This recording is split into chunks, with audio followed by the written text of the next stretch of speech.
Hello नमस्कार। खूप दिवसांपासून मी ट्राय करते मोठा व्हिडिओ करायचा, पण माझ्याच्याने काय होत नाहीये। बऱ्याच गोष्टींचा व्याप वाढलेला आहे, पण तुम्ही इतके प्रश्न विचारलेले आहेत की आता मी मजबूर झाले या प्रश्नांची उत्तरं द्यायला। म्हणून हा खास व्हिडिओ फक्त तुमच्यासाठी आणि तुमच्या प्रेमासाठी। आणि या सगळ्या प्रश्न उत्तरांच्या मध्ये सगळ्यात जास्त मला कुठला प्रश्न विचारलाय माहितीये का? दुबईची ट्रिप कशी झाली, कसे गेलात, काय काय झालं, बारक्याला का घेऊन गेले नाहीत?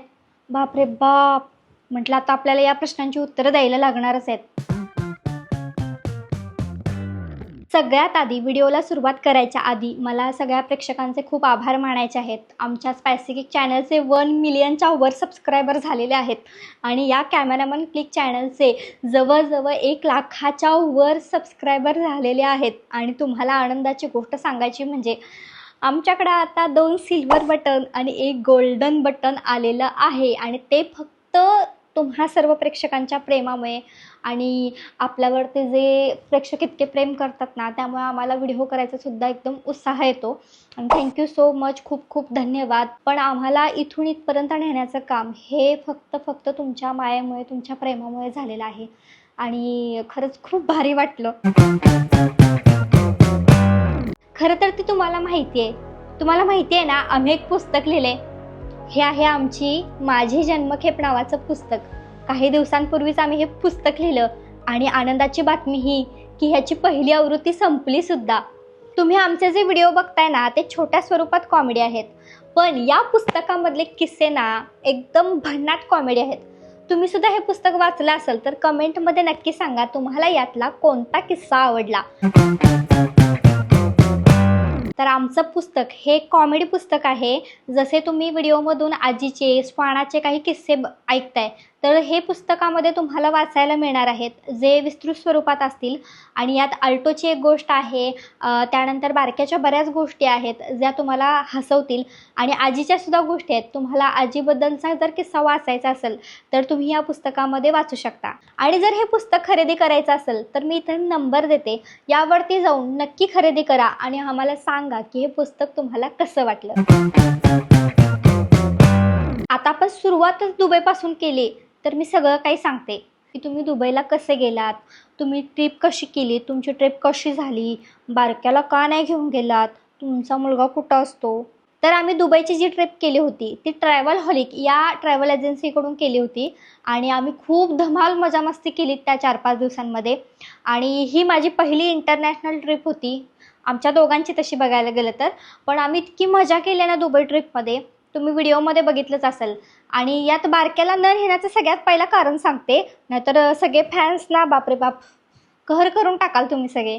तर बारक्याला न नेण्यामागं कारण हे होतं की त्याचा पासपोर्ट आलेला नाही आहे। आमची ही जी ट्रिप होती ती एकदम अचानक ठरली होती आणि ही स्पॉन्सर असल्यामुळे आम्हाला ती करावी लागली।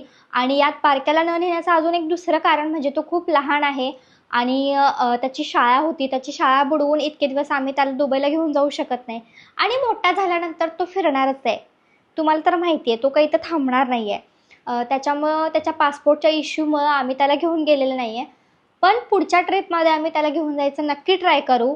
आणि दुसरा याला जोडूनच असा प्रश्न विचारला आहे की दुबई ट्रिपमध्ये तुम्ही जे गेला तर त्यासाठी किती खर्च आला आहे। तर मी तुम्हाला हा कॉन्टॅक्ट नंबर देते, यावर जाऊन तुम्ही एन्क्वायरी करा, तुम्हाला सगळी ट्रिपची डिटेल मिळून जाईल।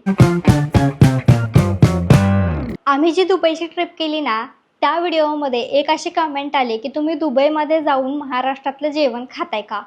तर दादा कसं आहे माहिती आहे काय, तुम्ही जगातल्या कुठल्या पण कानाकोपऱ्यात जावा, महाराष्ट्रातल्या लोकांना महाराष्ट्रातलं जेवण आवडते। आणि आमच्यासोबत बरेच सिनियर सिटीजन होते, तर त्यांना महाराष्ट्रीयन जेवणच खायचं होतं कारण ते त्यांच्या तब्येतीसाठी तिथलं जेवण मानवलं नसतं। म्हणून आम्ही महाराष्ट्रीयन जेवण जेवलो आणि खरंच तिथलं जेवण महाराष्ट्रीयन जेवणसुद्धा खूप भारी होतं। तिथं मला वाटते आम्ही 2-3 रेस्टॉरंटला गेलो, खरंच खूप भारी जेवण होतं। आता स्पायसी केक चॅनलकडून जवळजवळ 2.5 वर्ष होत आलं, तरीसुद्धा बऱ्याच लोकांना हे कळलेलं नाही की बारक्या आमचा कोण आहे। हे बघा किती कमेंट पडलेत, तुम्ही बघा। तर बारक्या आमचा पुतण्या आहे, माझ्या मोठ्या जाऊचा तो मुलगा आहे। आणि त्याला जोडून परत लोक हे विचारतात की तू तुमच्यासोबत का राहतो, तर आमच्यासोबत राहतो कारण त्याचं आमचं घर एकच आहे, त्यामुळे तो आमच्या घरातच राहतो किंवा आम्ही त्याच्या घरात राहतो असं सुद्धा म्हणू शकता तुम्ही. आणि आमची जॉईंट फॅमिली आहे. माझा मुलगा, त्यांचा मुलगा असं आम्ही भेदभाव करत नाही. तर आम्ही सगळे एकत्र राहतो गुण्यागोविंदानं. आणि ज्यावेळेस मी शूटला जाते त्यावेळेस माझा मुलगा माझ्या जाऊकडे, सासूकडे असतो. ताई तुम्ही मूळच्या कुठल्या, तुम्ही कुठे राहता, तुमचं सासर कुठलं? तर या सगळ्या प्रश्नांची उत्तरं मी आधीच्या मोठ्या व्हिडिओच्या माध्यमातून तुम्हाला दिलेलीच आहे. तर मी ते प्रश्न परत घेणार नाही आहे. त्यानंतर पुढचा प्रश्न असा आहे की तुम्ही मोठे व्हिडिओ, लाँग व्हिडिओ का करत नाही? खरं सांगायला गेलं तर शॉर्ट व्हिडिओ करायलाच खूप जास्त वेळ जातो आणि सगळ्यात जास्त वेळ हा स्क्रिप्ट लिहायला जातो. तुम्ही बघत असाल की एक एक पंच किंवा बारक्याकडून एखादा डायलॉग आम्हाला बोलवून घ्यायचा आहे, तर तो खूप लहान आहे, 5 वर्षाचा आहे, तर त्याच्याकडून ती गोष्ट बोलवून घ्यायची असेल, म्हणजे तो डायलॉग जर त्याला जर समजावून सांगायचं असेल, तर या सगळ्या गोष्टींमध्ये आमचा भरपूर वेळ जातो. त्यामुळं आम्ही मोठ्या व्हिडिओंच्याकडे वळत नाही आहे. आणि मोठे व्हिडिओ जर बारक्याला घेऊन करायचे असतील तर ते खूप जास्त वेळखाऊ आहे. शॉर्ट व्हिडिओज करायला आम्हाला एका व्हिडिओसाठी 3 दिवस जातात कमीत कमी, कारण त्याचं म्युझिक आलं, स्क्रिप्टिंग आलं, लोकेशनला जाऊन शूट आलं, तर या सगळ्या गोष्टी मॅनेज करून आम्हाला तो व्हिडिओ बनवायचा असतो. आणि त्यातसुद्धा ब्रँडचे काही नियम आणि अटीसुद्धा असतात. आणि एवढंच नाही तर बारक्या शाळेत जातो, त्यामुळे त्याचं स्कूल, त्याचं ट्युशन, त्याचा अभ्यास या सगळ्या गोष्टी सांभाळून, त्याचबरोबर मला एक लहान मुलगा आहे, आमची जॉईंट फॅमिली आहे, तर या सगळ्या गोष्टी मॅनेज करून आम्हाला कॉन्टेंट करायचा असतो. तर त्यामुळं आम्हाला मोठे व्हिडिओ देणं शक्य होत नाही. पण आम्ही नक्की भविष्यामध्ये जसा बारक्या मोठा होईल किंवा राघव मोठा होईल तसा आम्ही जास्तीत जास्त मोठे व्हिडिओ करायचा ट्राय करू.